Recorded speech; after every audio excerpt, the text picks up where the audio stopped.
A very good evening. This is News at 9, live from the news studios of Rupavahini. Hello there. Very good evening indeed. I'm Shram Mascarenhas. And I'm Rohan Mendis. Let's see tonight's headlines first. Northern Province Chief Minister has been sworn in before the President. The President says that the whole of Sri Lanka has become a suitable land for all to live due to government's pragmatic program. India pledges its commitment to continuously protect Sri Lanka's territorial integrity and sovereignty. Agreements have been signed to start the Trincomalee Sampur coal power project. The National Mosquito Eradication Week begins today. And the United States praises Syria for chemical weapons compliance. On to the stories in detail now. C.V. Vigneshwaran has been sworn in as the Chief Minister of the Northern Province before President Mahinda Rajapaksa at Temple Trees in Colombo this morning.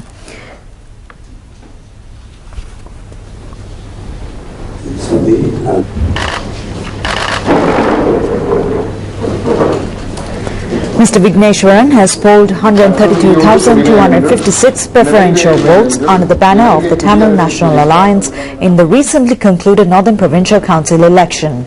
The members of the Mahasangha and all religious dignitaries were present at the swearing-in ceremony.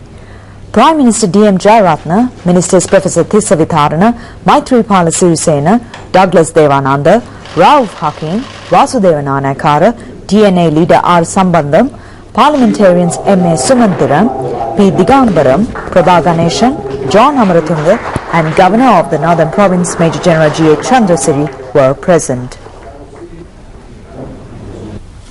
Mr. C.V. Vigneshwaran was born in Colombo on the 23rd of October 1939. He is a graduate of the Colombo University. Later he entered Sri Lanka Law College. Mr. Vigneshwaran was the president of the Law Students' Union in the year 1962. He joined the judicial service in the year 1979. Mr. Vigneshwaran served as a magistrate, district, high court and appeal court judge. He was appointed as a Supreme Court judge in the year 2001. He received highest number of preferential votes from the Jaffna district in the Northern Provincial Council election. After swearing in the post of Chief Minister of the Northern Province, Mr. C.V. Vigneshwaran has pledged to work with the government in close collaboration. This has been a good start. We have been able to start off well. There had been a lot of camaraderie and understanding. So let us hope that this understanding will continue in the future, and maybe it would be possible for us to bring relief to the suffering people in the north who have been affected by the war. So let us wait and see how things work out. Well, several politicians and experts of various fields point out that the swearing-in of C.V. Vigneshwaran as the Chief Minister of the Northern Province before the President was a new juncture of Sri Lanka's political path. They added that the responsibility of all parties to move forward the progressive policies of the government. TNA leader R. Sambandan said that the Provincial Council should be continued and they want to do many things for the people. He added that they will extend their support to the President and the government.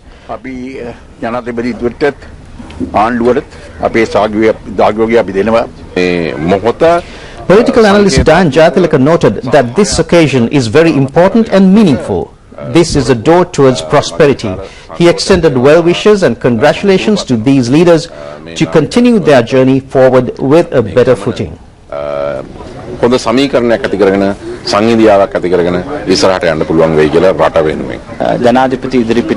Leader of the Sri Lanka Muslim Congress Minister Rauf Hakim pointed out the swearing-in of the Northern Province Chief Minister before the President is a token towards building unity and harmony among communities. This is the best opportunity to move the country towards prosperity in the post-war period with amity of all communities. Minister D. Gunasekara asserted that the election result of the three provinces was an internal message given to the whole country and it cannot be seen from outside. He said that Sinhala, Tamil and Muslim people were given an opportunity to protect their identity and national harmony. All these communities should fulfill their aspirations, but the country should not be divided. The General Secretary of the EPDP, Minister Douglas Devananda, said that any problem could be solved in collaboration with the government. That is the truth. The Tamil National Alliance has joined this program. He extended his congratulations towards this end. Minister Vasudevan Nanayakkara pointed out that this was a ceremonial occasion. It has connected the Tamil National Campaign and the Sinhala National Campaign as a token gesture. It was an occasion of entering into common agreement by all communities. Well, India praises Sri Lanka for the holding of the Northern Provincial Council election in a free and fair manner and restoring democratic rights of Tamils. Visiting Indian Foreign Minister Salman Khurshid says that India is continuously committed to protect Sri Lanka's territorial integrity and sovereignty. These observations were made by the Indian Foreign Minister Salman Khurshid, who is on a two-day official visit in Sri Lanka, at a media conference in Colombo today. Media conference was held at the Foreign Ministry Auditorium this evening. He told newsmen that the Sri Lankan government's aim of improving the living standard of Tamils affected by war should be praised. He added that India will extend its support to the program of establishing reconciliation among communities. India continues its aid for development projects in Sri Lanka. It has been planned to further promote trade, investment and tourism between the two countries. Mr. Khurshid paid his gratitude to the Sri Lankan government for releasing Indian fishermen who were taken into custody for poaching in Sri Lankan territorial waters. He added that India will also extend full support to Sri Lanka to hold the Commonwealth Heads of Government meeting. Foreign Minister Professor G.L. Pieris was also present at the media conference.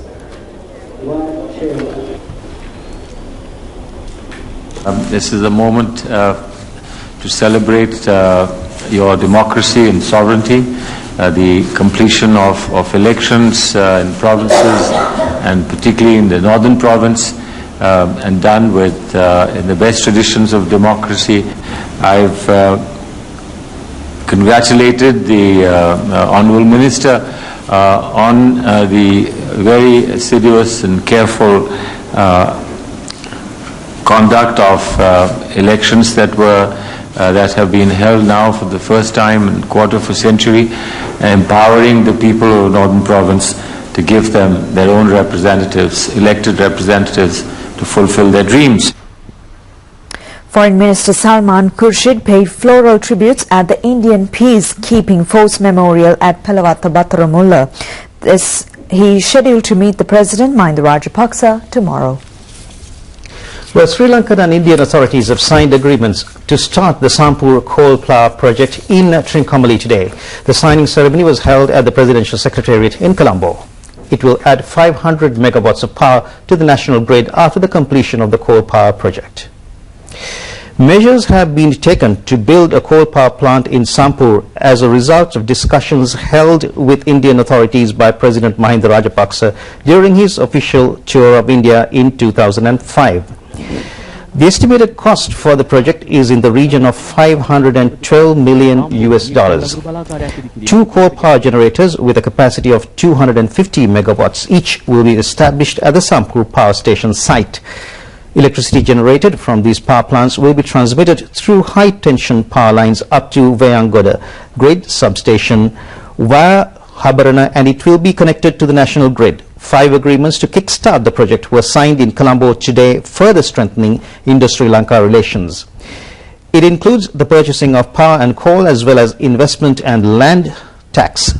Power and Energy Ministry Secretary MMC Ferdinandus and Chairman of Ceylon Electricity Board WB Ganegalas signed the agreements on behalf of the Sri Lankan government, while the Chairman and Director General of the National Thermal Company Dr. Arup Roy Chowdhury and the Company Director I.J. Kapoor signed on behalf of the Indian government. Indian Foreign Minister Salman Khurshid, Ministers Basil Rajapaksa, Pavitravani Arachi, Lakshman Yapa Abewardhan and Professor G.L. Pieris were present. It has been planned to generate electricity after the completion of the project by 2018. Minister of Power and Energy Pavitravani Arachi said that the Sampur power plant will help to meet the future power demand. The Presidential Secretariat claimed that Herman Gunaratne, father of Southern Provincial Council or Maitri Gunaratne, has never served as a presidential advisor. He was not given any post connected to the presidential secretariat, even at present. The Presidential Secretariat reiterated that news reports of certain media highlighting Herman Gunaratne as a presidential advisor were completely false. The Presidential Secretariat vehemently condemned with contempt the attempts made by certain people and media institutions to highlight persons connected to unruly incidents taking place in the country as officials connected to the Presidential Secretariat. Herman Gunaratne, who was taken into custody by the police in connection with the clash which took place in Mathura, is now in remand prison. Northwestern Province Chief Minister Dasari Jayasekara assumes duties this morning at a ceremony held at Chief Minister's office. All religious dignitaries, including the members of the Mahasangha, invoked blessings on the new Chief Minister. Thereafter, Mr. Dasari Jayasekara assumed his official duties in the presence of Ministers Anurupiya Darshanayapa, T.B. Ekanaika, S.B. Navinna and Salinda Disanaika. Governor of the Northwestern Province, Tissa Balala, and new ministers of the Provincial Council and several MPs attended the Chief Minister's duty assumption ceremony.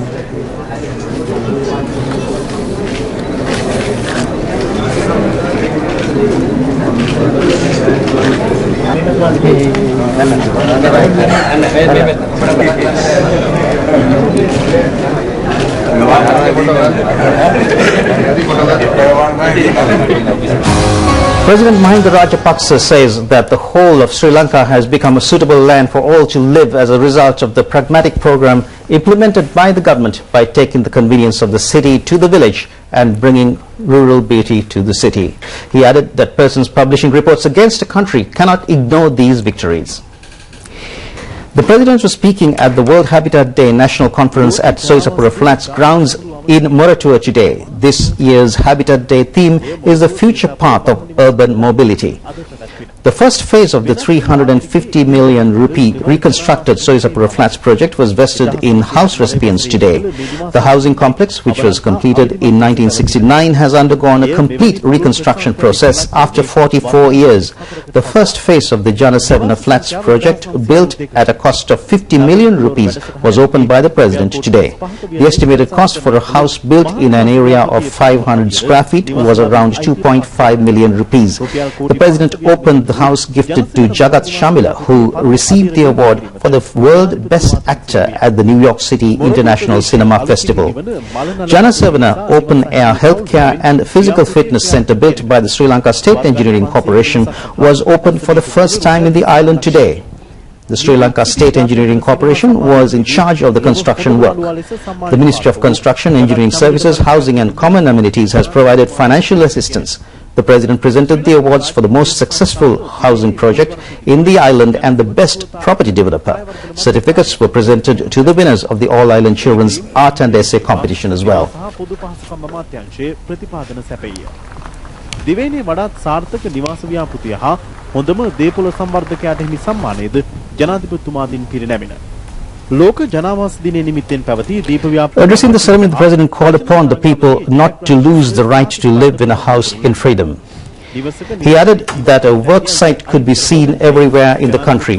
The development in the field of construction is evident in the present era. It was increased to 21% from 8%. No one can ignore these victories. Some persons who visited the country used to commend the country's infrastructure facilities: roads, housing, water supply, hospital and schools. Many hospitals, schools have been built and the water supply and housing facilities were provided for the people, but reports on administration were highlighting different things. The President said that we should protect these victories. It should move forward. Habitats are needed for civilized people. Therefore, he called upon the people not to snatch the victory gained by us. No one should be allowed to live in tents and towns filled with garbage. We cannot go back to such an era. He called upon the whole nation on the World Habitat Day not to deprive the right to live in freedom.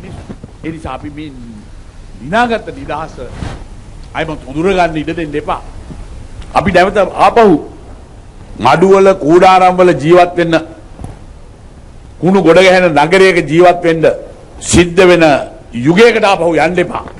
අපි ජනාවාසය අගය කරන නිදාසේ ගෙදරක ජීවත් වෙන්න තියෙන අයිතිය අහිමි කරගන්න එපා කියලා මම මේ ජනාවාස දිනේදී මුළු ජාතියෙම මුළු රටෙම ඉල්ලා සිටිනවා. ඉදිකිරීම් ඉංජිනේරු සේවා නිවාස Minister of Construction, Engineering Services, Housing and Common Amenities Vimal Veerwans pointed out that a massive transformation is now taking place in the country. This transformation belongs to the common people living in the city of Colombo and urban settlements. The President will never allow outsiders to become owners of this transformation. This super change will bring benefits to the people living in the city of Colombo and urban habitats with less facilities. That is why the people in these areas have been able to be happy in dignity on this massive habitat initiative. Colombo නගරයේ ඇතුළු මේ නාගරික ජනාවාසවල අඩු පහසුකම් යටතේ ජීවත් වෙන ජනතාවට අයිති ඔවුන්ට ප්‍රතිලාභ ගෙන දෙන පරිවර්තනයක්. ඒ නිසා තමයි තමුන්වහන්සේලා අපි කාටත් මේ දැවැන්ත ජනාවාසකරණය පිළිබඳව සතුටට අභිමානයට පත් වෙන්න පුළුවන්කම ලැබිලා තිබෙන්නේ. අමාත්‍ය ජීවන් කුමාර Minister Jeevan Kumaratunga, Deputy Minister Lasantha Alagewan and officials were at the large gathering present at the occasion.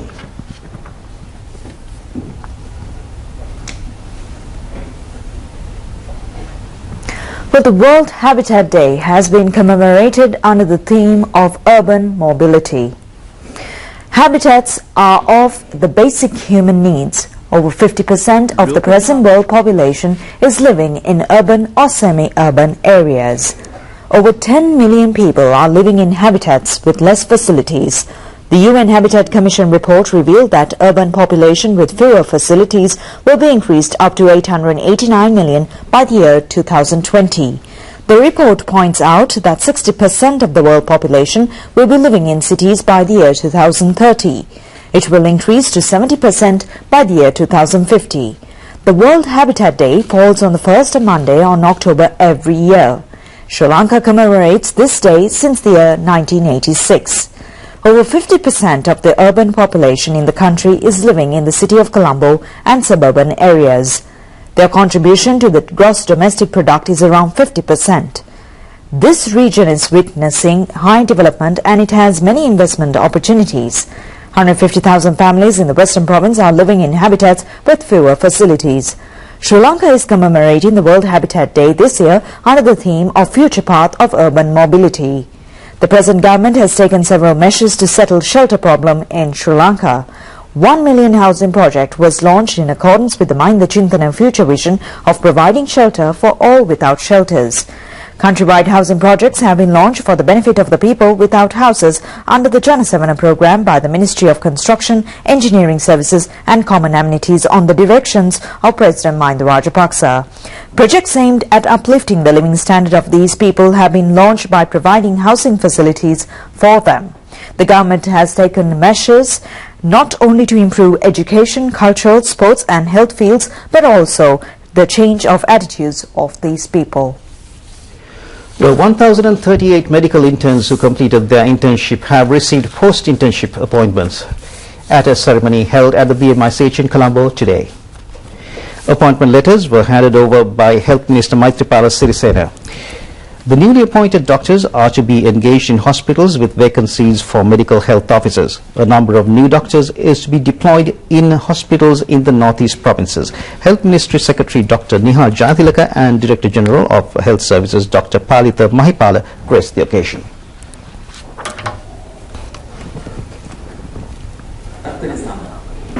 Well, the National Mosquito Eradication Week, which began today, will continue till the 13th of this month. There was a threat of spreading dengue in the country with the increase of mosquito density along with the northeast monsoon rain. The authorities called on all households, public and private sector institutions to implement programs to combat the mosquito menace. Scientific research revealed that 85% of discarded containers of houses has become mosquito breeding places. These include yogurt cups, plastic containers, lunch boxes, tins and empty curd pots. The breeding of mosquitoes could be prevented by disposing such items in a systematic manner. The Health Ministry appealed to everyone to contribute their share for the success of the Mosquito Eradication Week. The Mahanaka of the Askari chapter, the most venerable Udugama Sri Buddharakita Thero, said that Sri Lankan pilgrims visiting Dambadiva will be given maximum security by Indian authorities. The prelate made this disclosure when he returned to the island after concluding a 5-day observation tour of Dambadiva aimed at inquiring into security situation in Buddhist temples. Dambadiva pilgrimages of devotees have been greatly reduced after the attack on Bodh Gaya. A Buddhist delegation led by Askari Prelate, the most venerable Udugama Sri Buddharakita Thero, and the coordinating secretary of Presidential Religious Affairs, the venerable Vachnapaha Somananda Thero, visited Dambadiva recently to inquire into the present security situation in Buddhist temples in the area. A new route via Bangalore has been introduced considering harassment and obstacles against devotees visiting Dambadiva via Tamil Nadu. Later, Venerable Nayaka Thero visited Bangalore as well. The Sri Lankan delegation was warmly welcomed by the Dayaka Sabha, including the chief priest of Bangalore Buddhist Temple, the Venerable Ananda Thero, and security advisor of the Sri Lankan High Commission in New Delhi, Sujiva Senivaratna, briefed the present situation in Dambadiva to the delegation. The state security has been provided, replacing the private security. The Indian central government and the Bihar state government have provided security to Bodh Gaya and other Buddhist temples in Dambadiva. The Mahanaka of the Askari chapter inspected all places which came under attack in Bodh Gaya premises. A Bodhi Puja was conducted at Jayasri Mahabodhi in Bodh Gaya premises, invoking blessings on President Mahinda Rajapaksa and the country.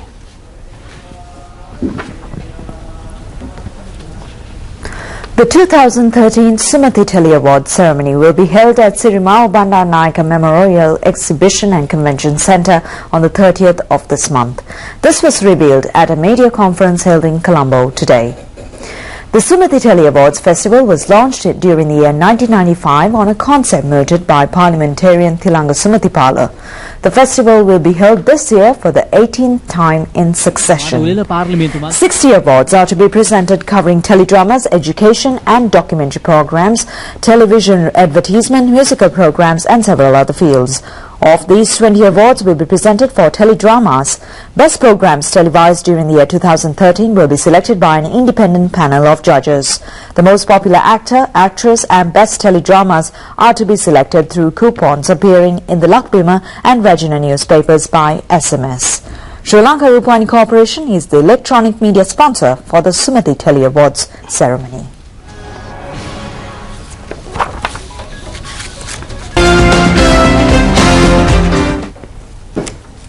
And to give you the very latest in sports news, here's Chanakya Jayadeva. Good evening. Good evening, Rohan. And on your sports news now, Sri Lanka Army has won the 2013 Indoor Rowing Championship. They won 20 gold, 10 silver and 6 bronze medals.